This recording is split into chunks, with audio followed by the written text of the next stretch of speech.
Assalamualaikum.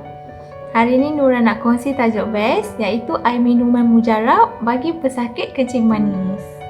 Bila kita dah ada kencing manis, penjagaan dalam aspek pemakanan tu sangat penting. Yang mana diet yang sihat bukan sahaja soal makanan tetapi juga minuman. Macam yang kita semua tahu, makanan kat Malaysia ni ada banyak. Belum masuk makanan tradisional, makanan yang viral, yang diadaptasikan daripada luar dan macam-macam lagi lah. Jadi sebelum Nura kongsi diet sihat, rasa lagi baiklah Nura kongsi tajuk yang light sikit dan mudah untuk kita semua amalkan dalam kehidupan harian. Sebelum Nura share jenis-jenis minuman yang ada, kalau nak tahu jumlah air dalam tubuh badan kita ialah antara 45 hingga 75%. Rata-rata tubuh manusia dewasa adalah mengandungi 50 hingga 65% air. Jadi kita semua ni perlukan air untuk mengelakkan dehidrasi. Jadi air diperlukan untuk menjalankan pelbagai fungsi lah. Fungsi tubuh badan kita macam kawal suhu badan, bantu larutkan nutrien, lembapkan tisu badan, lindung kita punya organ dan pelbagai lagi fungsi air digunakan dalam metabolisme badan kita. Jadi tanpa membuang masa, jom kita buka hati, lapangkan dada untuk kita tahu apakah jenis air mujarab yang Nura nak sentuh. Air mujarab pertama yang Nura nak sentuh ialah air kosong ataupun plain water. Air minuman kosong ni kadang-kadang orang panggil air putih sebab dia tak ada colour, ataupun orang panggil air jarang sebab dia bersifat telus. Contohnya kita ambil gelas transparent, kita letak air kosong, kita boleh nampak dia ada side. Ataupun pernah tak dengar orang panggil air masak? Sekaligus buat kita terbayang air tu dah dimasak. Jadi kita panggil lah air masak. Dan macam-macam lagi lah panggilan lain seperti air minum, air water cooler dan lain-lain lagi. Jadi air minuman kosong ni ialah air yang paling mujarab untuk diminum bagi pesakit kencing manis. Sebab apa? Sebab air ni tak mengandungi sebarang karbohidrat dan juga kalori. Bebas diambil oleh pesakit kencing manis tanpa perlu risau air minuman ni dapat naikkan kandungan gula dalam darah. Air mujarab seterusnya ialah air susu.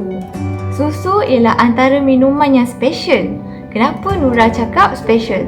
Sebab susu ni minuman yang lengkap dengan pelbagai sumber nutrien dan juga seimbang di mana dia ada karbohidrat, dia ada sumber protein dan juga lemak. Dia ada 3 sumber utama. Okey, susu bukan saja bekalkan tenaga dengan menggunakan sumber karbohidrat dalam tu, tapi dia juga ada vitamin. Contoh dia ada vitamin A, vitamin D, vitamin K, B1, B2 dan juga mineral lain seperti zinc, copper dan lain-lain lagi. Lepas tu susu ni dia mengandungi sumber protein untuk kekalkan kita punya otot dalam badan. Ada yang tanya Nura, macam mana kita nak bezakan setiap jenis susu? Susu sebenarnya dibezakan mengikut jumlah peratus lemak dalam susu tersebut. Nura bagi contoh, susu penuh krim susu yang pertama. Susu macam ni mengandungi komposisi lemak sama macam susu segar, iaitu lebih kurang kira-kira 3.25%. Lepas tu susu lain yang kita ada ialah susu rendah lemak, low fat milk. Okey, susu rendah lemak ni dah dibuang sebahagian lemaknya sehingga 1.5% sahaja kandungan lemak dalam susu tu. Okey, susu yang ketiga ialah susu skim milk. Okey, susu skim ni ialah susu yang dah dibuang bahagian lemak tu sehingga sekitar tinggal dalam tu ialah 0.15% sahaja kandungan lemaknya. Okey. Jadi susu skim atau susu rendah lemak tanpa kandungan gula tambahan ialah susu mujarab atau yang sangat baik untuk individu yang mempunyai diabetes berbanding dengan susu segar ataupun susu penuh krim. Jadi untuk pesakit kencing manis, walaupun kandungan lemak dalam susu rendah lemak dan susu skim ni rendah, anda masih perlu berhati-hati sebab ada susu yang telah dikurangkan peratus lemak dalam tu tapi ditambah pula dengan gula tambahan. Ni untuk bagi rasa sedap lah, tak ada sebab lain lagi. Jadi gunakan panel maklumat makanan NIP, Nutrition Information Panel, untuk mengetahui kandungan lemak dan gula dalam susu masing-masing. Bila minum susu tu, lagi satunya jangan terlampau banyak sehingga melebihi hidangan yang sepatutnya.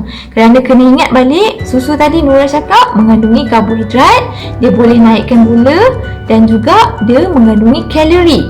Dia boleh menaikkan berat badan kita.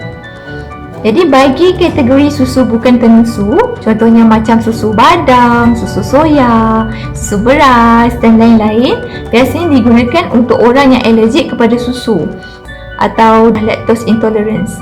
Susu macam ni kena tengok balik dia punya panel maklumat makanan, macam Nura kata tadi, Nutrition Information Panel, sebab kebiasaan susu macam ni dia tinggi gula untuk memastikan kesedapan rasa dia. Jadi bila susu yang tinggi gula, pesakit kencing manis ambil, gula dalam darah akan tinggi. Bagaimana pula dengan susu tin? Contohnya susu sejat, evaporated milk.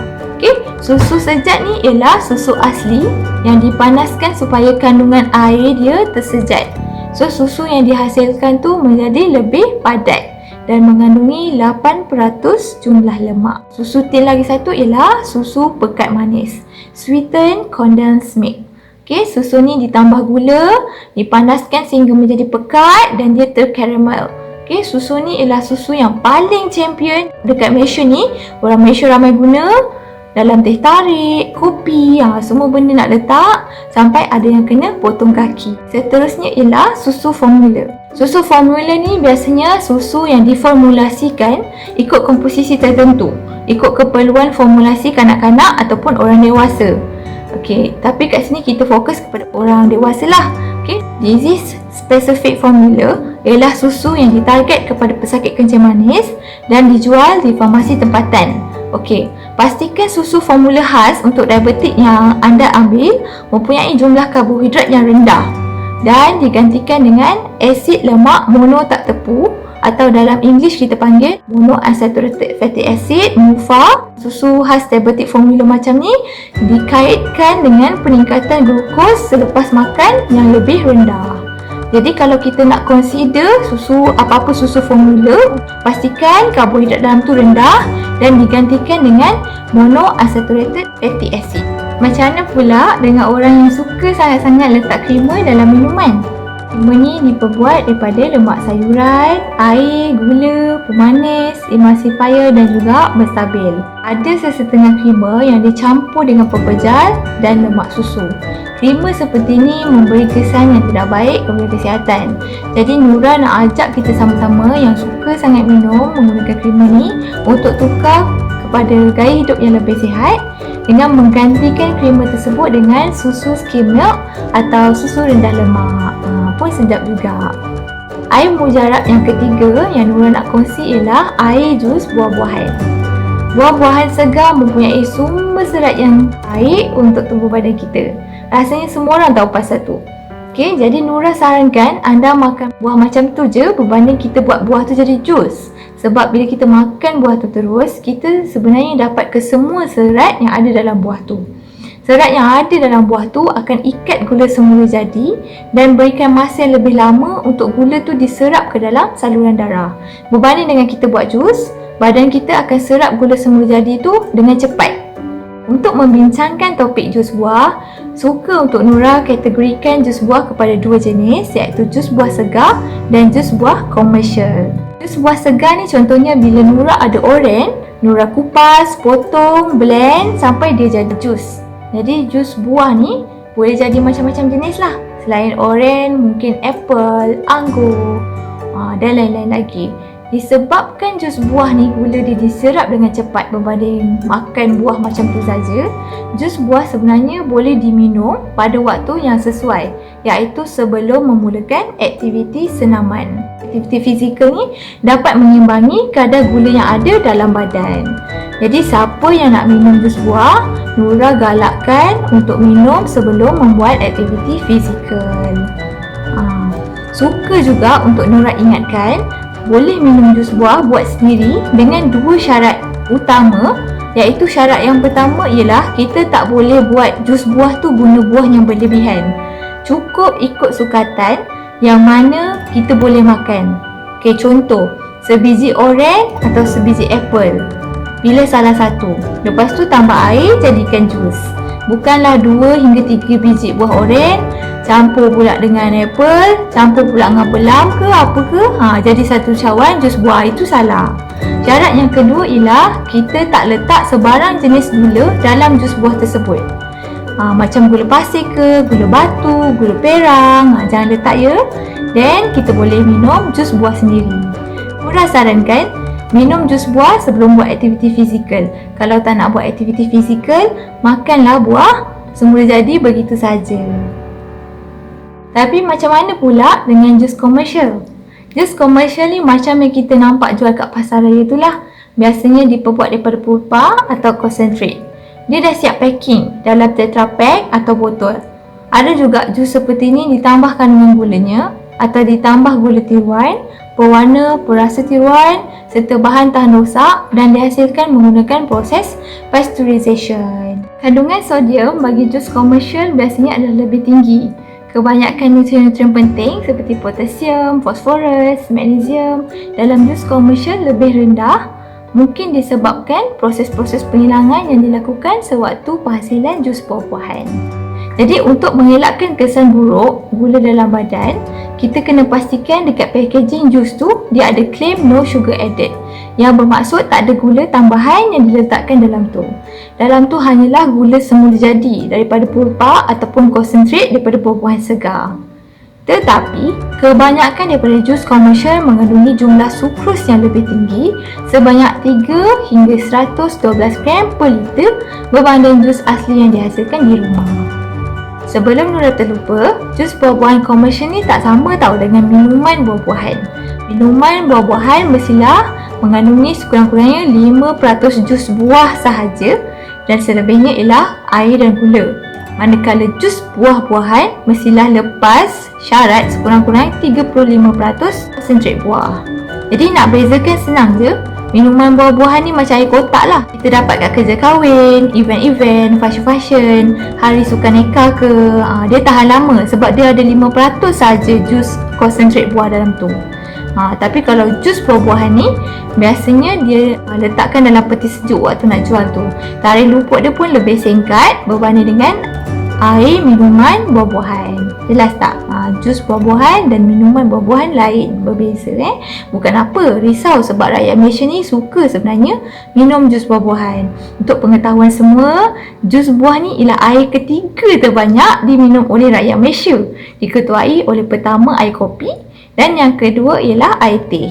Jadi kalau tak jelas apa beza air-air ni, mungkin boleh bahayakan kesihatan. Jadi Nura rasa cukuplah Nura kongsikan pelbagai jenis air minuman yang mujarab atau yang boleh diminum oleh orang-orang yang ada kencing manis.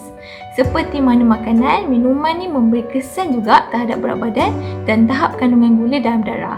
Nura harap anda dapat berikan sepenuh perhatian terhadap jenis minuman yang anda pilih.